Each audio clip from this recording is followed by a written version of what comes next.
The Million-Dollar Warble. There was a bush warbler named Hohoko living in a small park on the outskirts of Tokyo. It wasn't a name given by humans. It had been called that by its fellow birds since birth. The reason was simple. Because it could only sing Hohoko, while other bush warblers sang cool variations like Keko Keko or Ho Hohoko alone sang the perfectly textbook Hohoko. It repeated it all day long, hundreds of times, in exactly the same tone. Its companions gossiped behind its back, calling it mechanical, no artistry, and zero singing ability. One spring morning, as it was singing Hohoko as usual, a middle-aged man sitting on a park bench suddenly stood up. Whoa, this is it. This is truly the Japanese spring. The man excitedly took out his smartphone and started recording. Hohoko warily retreated deep into the bushes, but the man didn't give up. Every day, he came at the same time and recorded in the same spot. A week later, when turning on the TV, shocking news was broadcast. Ringtone and hold tone download rankings. Astonishing number 1. Real bush warbler. Perfect Hohoko surpasses 3 million downloads. The man on the screen was the one from the bench. His name was Tanaka P, and he was actually a super famous sound producer. For 30 years, I've been searching for the perfect Hohoko. I've finally found it. Hohoko trembled watching the TV. Its voice was spreading across Japan as a ringtone.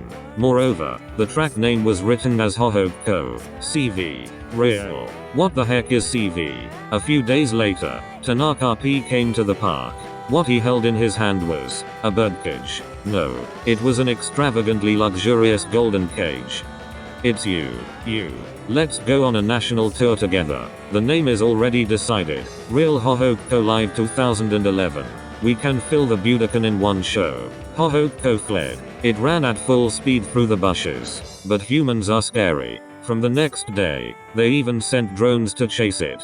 In the end, a bush warbler protection group issued a threatening statement saying we won't forgive you if it dies from stress, which paradoxically accelerated the capture operation. Fleeing, Hohoko finally reached deep in the mountains of Saitama. There, it met the legendary old bush warbler, Gigi. Humph. So you're that mechanical singer Hohoko?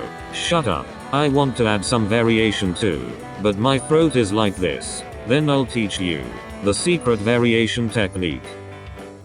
What Gigi taught was astonishing techniques. Delay the final ko by 0.3 seconds. Briefly release breath midway through ho. Occasionally give up midway with ho. Hope.